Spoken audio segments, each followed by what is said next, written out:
Je me réjouis de ce que la salle est constituée massivement de jeunes, parce que la jeunesse constitue effectivement l'avenir de ce pays-là. Vous êtes l'espoir. Et le sujet autour duquel nous aurons à nous entretenir,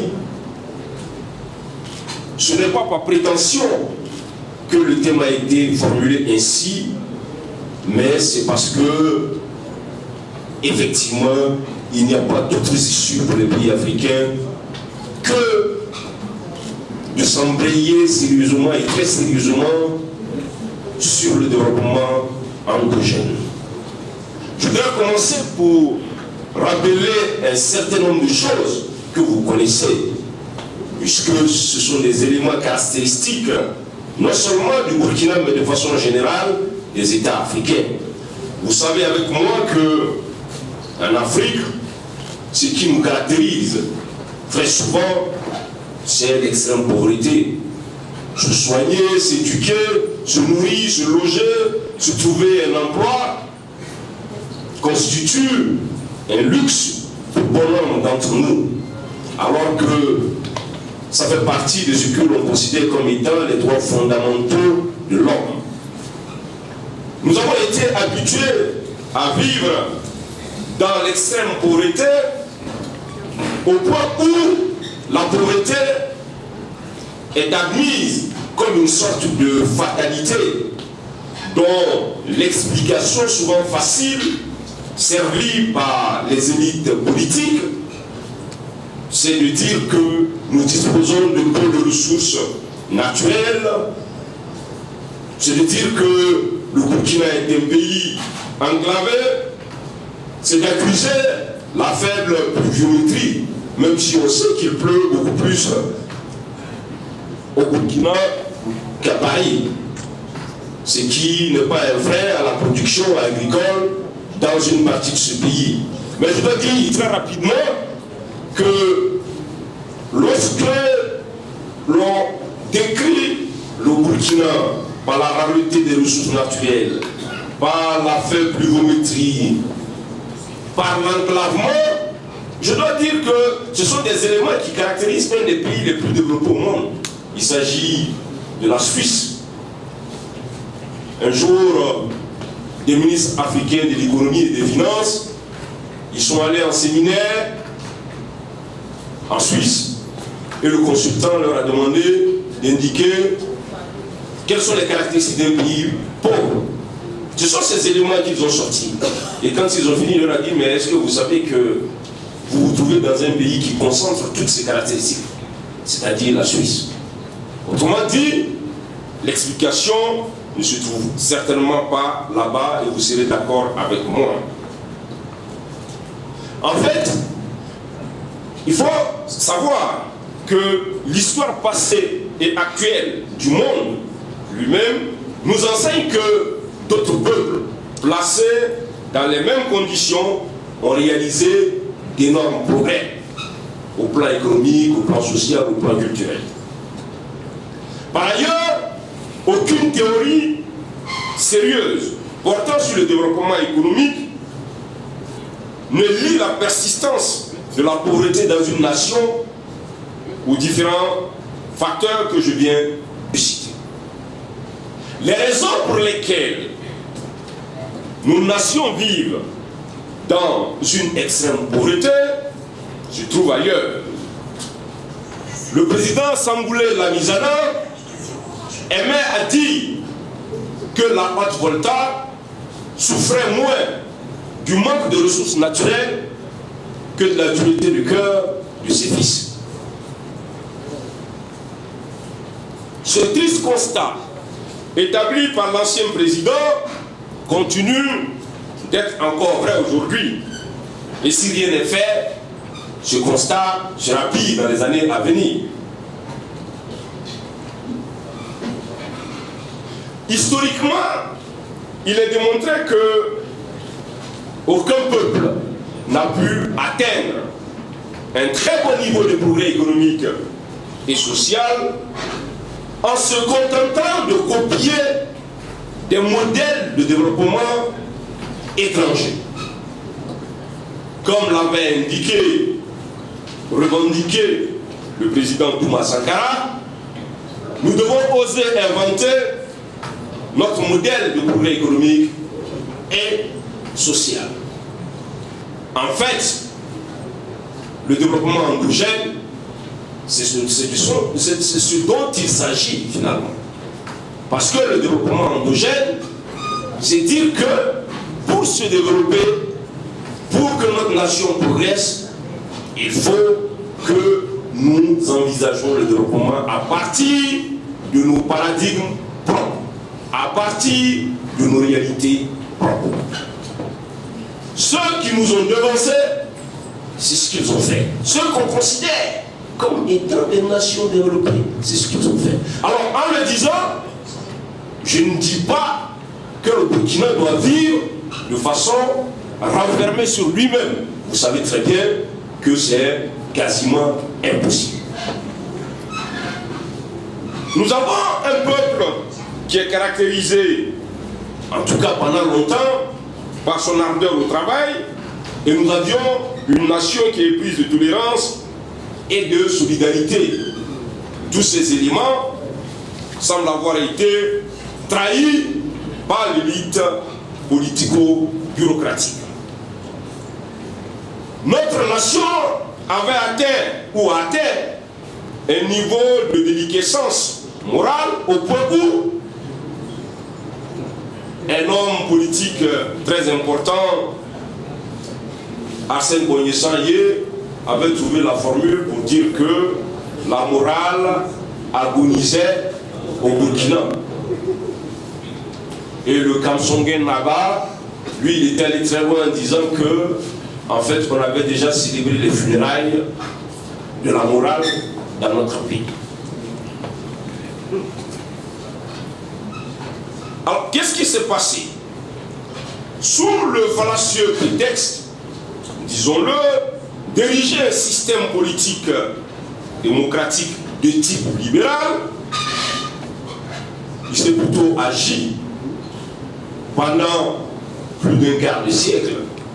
Et je ne sais pas si d'une certaine façon, nous en sommes suffisamment sortis. On s'est trouvé dans un système de pillage systématique des ressources publiques qui a conduit à une sorte de laxisme dans tous les domaines. Vous êtes témoin aujourd'hui, les ouvrages publics à peine réalisés en 3 mois, en 4 mois, en 5 mois, ils tombent. Au point où les Burkinabés qui ont l'art d'ironiser, ils ont qualifié la pluie et le vent de contrôleurs naturels. Il y a donc un problème.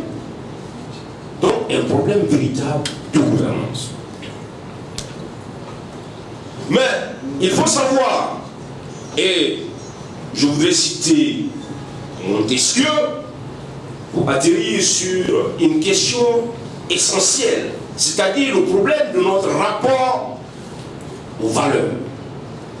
Je ne suis ni dans un temple, ni dans une mosquée. Mais écoutons ce que Montesquieu, observant la chute de la Rome antique, disait.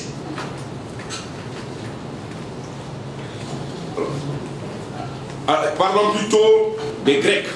Il disait que les politiques grecques qui vivaient dans le gouvernement populaire ne reconnaissaient d'autre force qui pût le soutenir que celle de la vertu. Lorsque cette vertu cesse, l'ambition entre dans les cœurs qui peuvent le recevoir et l'avarice entre dans tous. Les désirs changent d'objet. Ce qu'on aimait, on ne l'aime plus. On était libre avec les lois, on veut être libre contre elles. Chaque citoyen est comme un esclave échappé de la maison de son maître. Ce qui était maxime, on l'appelle rigueur. Ce qui était règle, on l'appelle gêne. Ce qui était attention, on l'appelle crainte. C'est la frugalité qui est devenue l'avarice, et non pas le désir d'avoir. Autrefois, le bien des particuliers faisait le trésor public. Mais depuis lors, le trésor public devient le patrimoine des particuliers. La République est une dépouille et sa force n'est plus que le pouvoir de quelques citoyens et la licence de tous. Vous voyez, ça c'est dit, il y a beaucoup de siècles derrière. Mais si vous observez le fonctionnement de nos États, vous observez très bien le Burkina, vous allez retrouver exactement ce que Montesquieu avait dit, parlant effectivement de la chute de la Grèce antique. Finalement, la politique qui est un art de gouverner la cité et qui est donc une activité noble qui doit mobiliser tout le corps social en vue de la préservation du bien commun, finalement, la politique a été dénaturée. Si la politique n'est plus là de bien gérer la cité, on ne peut qu'être confronté aux difficultés que nous vivons quotidiennement. Par exemple, la doctrine sociale de l'Église catholique affirme que la politique est la forme suprême de la charité humaine. Parce que je peux avoir des millions, je ne peux pas vous les distribuer. Je fais la politique, je suis dans une position, je dois défendre des positions qui profitent à l'ensemble de la collectivité. C'est ça cette forme, c'est de cette forme de charité dont parle la doctrine sociale de l'Église catholique et dont nous semblons nous être détournés. Lorsque l'on décide de s'engager en politique, cela procède d'une idée simple, mais aussi complexe. Lorsque vous décidez de faire de la politique, ça veut dire que vous avez une haute conception de la dignité humaine et que vous voulez participer à une transformation qualitative de votre milieu culturel, de votre milieu politique, de votre milieu économique et social. Hélas, les élites politiques et administratives africaines en général, burkinabé en particulier, ont fini par projeter une image dévalorisante de l'engagement politique. La politique, sans la vertu, n'est que ruine de la société. Pour reprendre ces mots de Rabelais, qui disait que science sans conscience n'est que ruine de l'âme. Chers frères et sœurs, en toute responsabilité, si la politique est devenue un repère pour des escrocs, pour des gens sans foi ni loi, et n'ayant aucune idée du développement, je dois le dire, c'est avec la complicité du tous. Nous y avons contribué. Et nous en payons le plus fort depuis 60 ans d'indépendance. Soit nous décidons ensemble de revenir à la vocation première et originelle de la politique, soit nous allons perpétuer l'extrême pauvreté pour les générations à venir. C'est en cela que, depuis sa création en 2001, le Parti de la Renaissance nationale s'est distingué de la plupart des partis politiques existants dans notre champ politique, qui, comme dirait le professeur Bado, ambitionne de diriger notre peuple, mais étant incapable de se diriger eux-mêmes. Il est triste de constater que dans un petit pays de 20 millions d'habitants, l'on compte près de 200 partis politiques. Souvent, pour la plupart, constitués sur des facteurs dévalorisants que sont j'allais dire l'ethnie, la religion et l'argent. Le parent vous propose une voie originale du développement qui tire son fondement du développement endogène, parce que cette voie s'articule sur notre riche patrimoine culturel, notre riche patrimoine traditionnel. Chers frères et sœurs, le monde est à la croisée du chemin. Et la situation pourrait être pire pour le continent africain et donc pour nos États. Mais dans cette situation assez compliquée, assez complexe, assez confuse, des auteurs occidentaux estiment que seule l'Afrique peut encore être au secours du monde. Dans le titre de l'ouvrage de Anne-Cécile Robert, l'Afrique au secours de l'Occident. Nous ne sommes pas venus, le professeur et moi, ce soir, pour faire des promesses démagogiques. Parce que nous savons que vous êtes fatigués d'entendre ça. Je ne suis pas venu vous dire qu'on va vous faire des ponts, on va vous faire des écoles, on va vous faire ceci, non. Parce que, comme vous le savez avec moi, si moi je suis député, ce n'est pas mon travail. C'est le travail du gouvernement. Le rôle d'un député, c'est de voter de bonnes lois pour qu'on améliore la vie des populations. Le rôle d'un député, c'est de s'assurer que l'investissement qu'on a promis a été bien exécuté. Le rôle d'un député, c'est de s'assurer que suffisamment de crédits ont été mis à la disposition de l'éducation, de la santé, de l'agriculture, et j'en passe. Mais nous sommes venus vous inviter à participer à un projet de construction d'une société burkinabé plus humaine et fière de sa culture et de ses traditions, mais aussi de son histoire.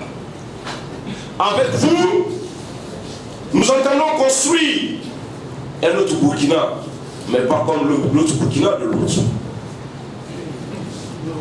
Les axes principaux de notre réforme se trouvent dans le programme de gouvernement qui va être mis à votre disposition tout de suite. Et on va vous distribuer ça.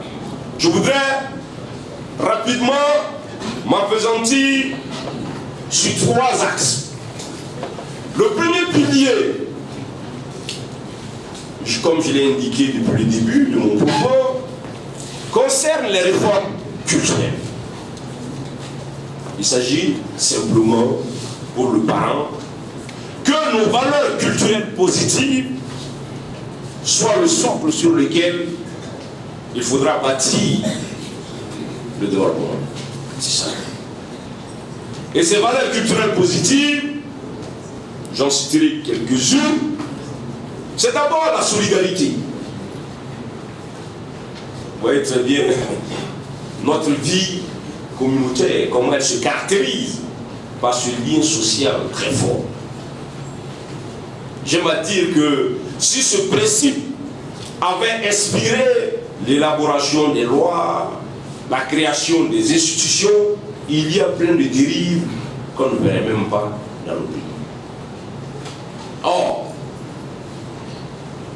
pour chacun de nous, lorsque nous retournons dans nos villages, nous voyons comment nos communautés font l'effort d'être solidaires. Donc ça veut dire que c'est un principe fondamental dans nos sociétés.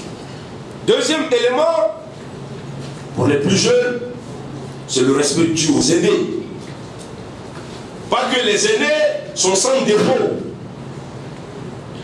mais les aînés, même avec leurs défauts, pour avoir parcouru le temps, ils peuvent vous enseigner un certain nombre de choses. Ils peuvent vous éviter un certain nombre de pièges.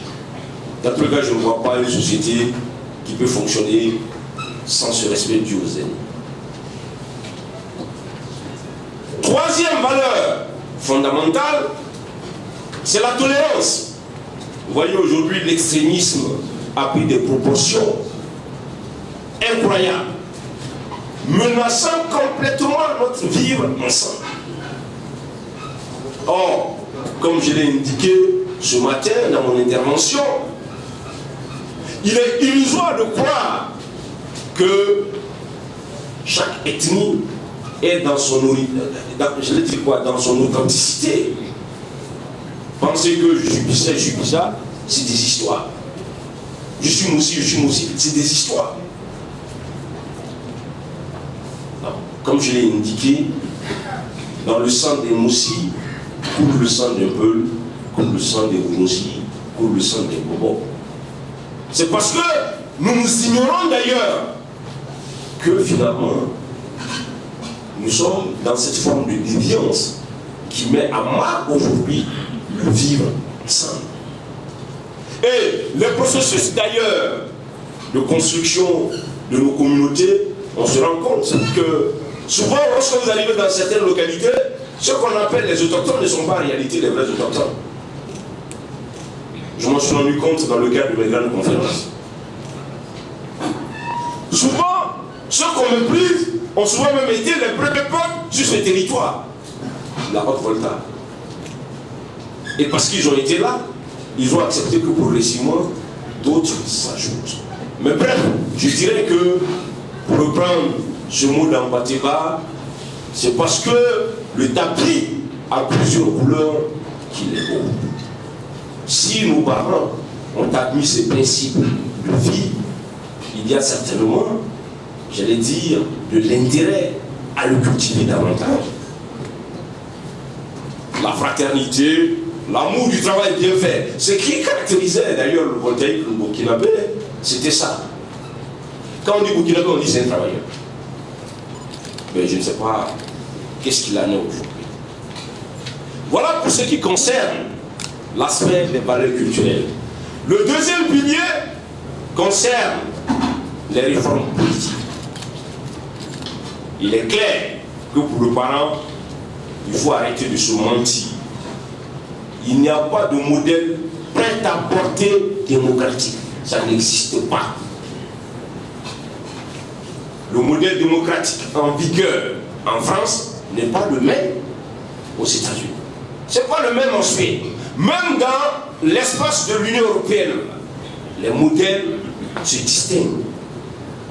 Parce que comme dit Montesquieu encore, les institutions doivent être le fruit de chacun de nos peuples. C'est ça.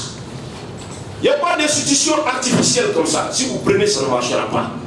C'est pour ça d'ailleurs qu'il y a un divorce très net dans le rapport des populations avec nos institutions, parce que la grande majorité de nos populations ne se reconnaissent pas dans les institutions héritées de nos rapports avec le colon. C'est pour ça, par exemple, que le parent conscient de ce que la chefferie coutumière et traditionnelle est une force dans nos sociétés, milite depuis au moins 2002 pour la prémunir des passions de la politique partisane en donnant un statut clair et net à la chefferie coutumière et traditionnelle.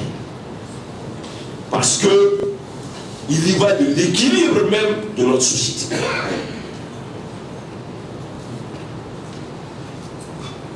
Vous savez très bien que le système électoral que nous appliquons, ce n'est qu'une vaste escroquerie en réalité. C'est clair. Personne n'y croit. En tout cas, il n'y a pas quelqu'un de sérieux qui y croit. Mais il faut faire autrement.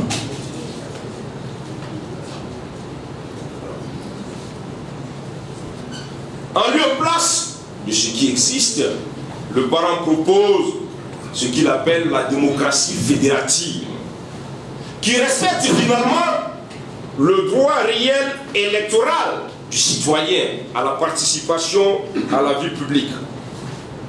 Ce modèle qui part du village à l'État.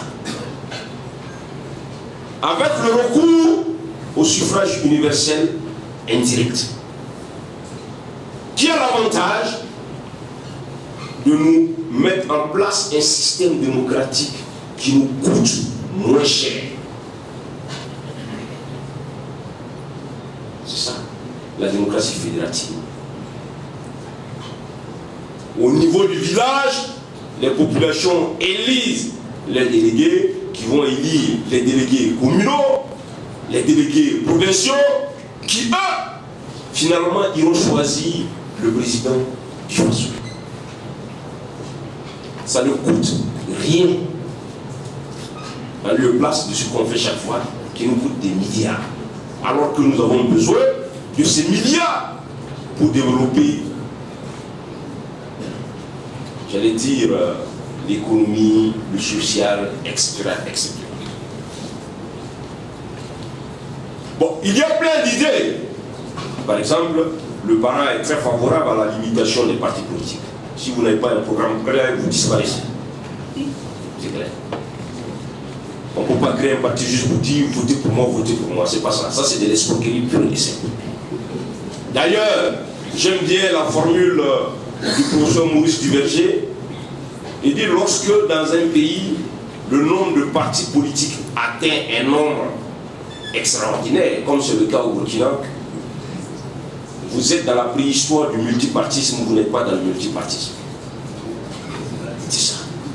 Parce que les opinions ne peuvent pas être éclatées au hasard comme on semble le faire ici. Troisième axe, ce sont les réformes économiques. Il s'agira pour le parent de substituer le capitalisme libéral dont les travers sont là. La Covid, là, c'est les travers du capitalisme libéral. Une exploitation exagérée et déraisonnée des ressources naturelles. Quelqu'un a dit, lorsque la nature voudra se venger, ça serait fini pour nous tous. Mais ça, c'est les sous-produits, c'est les effets, j'allais dire les effets néfastes du capitalisme libéral, qui est un capitalisme débridé. Où, pour notre profit personnel, on détruit tout. Alors qu'en Afrique, nous avions tout type de rapport à la nature.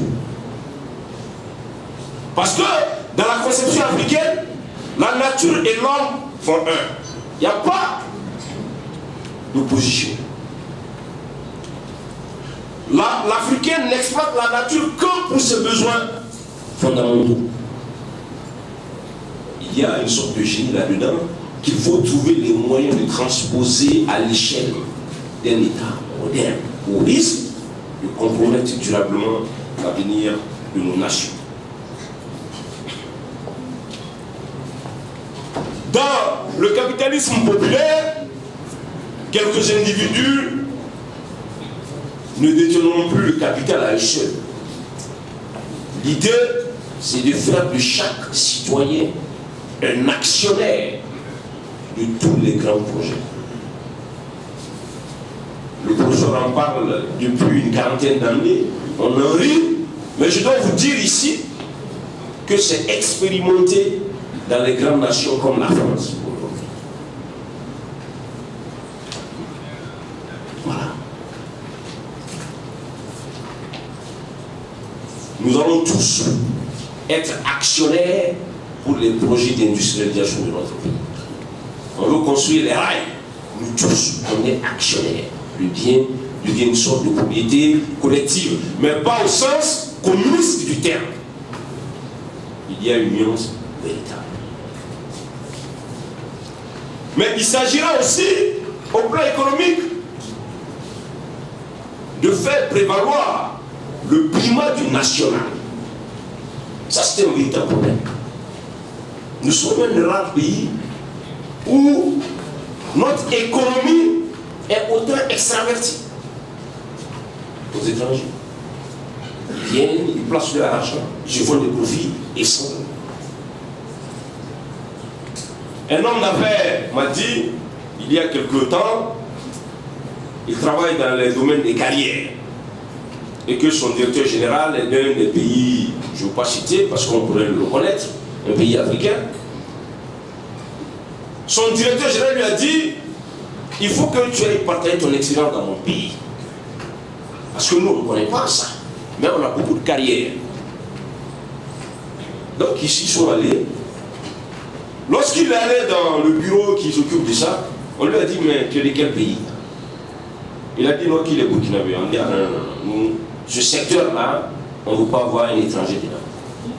Son exploitation est tellement facile que nous, on préfère que ce soit nos nationaux qui exploitent ça au profit de notre économie.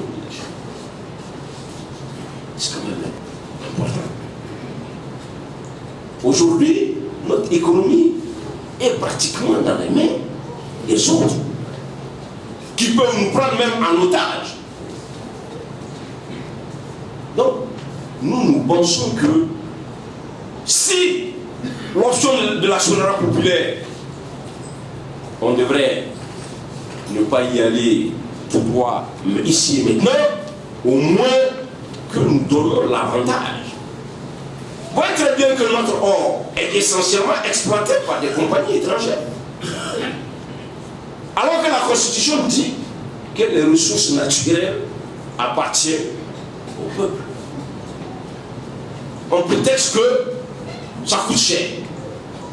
Mais c'est que les sociétés minières nous versent là. C'est des broutilles. À côté de quelqu'un. Je ne veux pas tomber dans du nationalisme, mais vous savez, le monde d'aujourd'hui est un monde d'égoïsme aussi.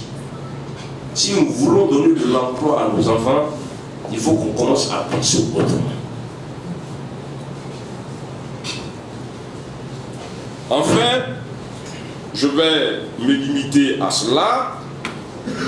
Il s'agira pour nous aussi, dans ce troisième axe, de prioriser le développement du secteur agricole. On ne peut pas dire que le Burkina est un pays agricole à 80% et que depuis les indépendances, nous ayons des difficultés à atteindre l'autosuffisance alimentaire. Ce n'est pas de la magie. Il s'agit simplement, de notre point de vue, de revoir les modes de production. Il faut simplement mettre les paysans en face de leurs responsabilités, leur mettre la formation indispensable pour utiliser les nouvelles techniques pour que ce pays où on peut produire partout, y compris dans le Sahel, il y ait une production massive au plan alimentaire. Chers frères et sœurs, je voudrais m'en tenir à ces propos introductifs et vous dire merci de votre aimable attention et que les documents seront mis à votre disposition pour poursuivre les réflexions. Je vous remercie.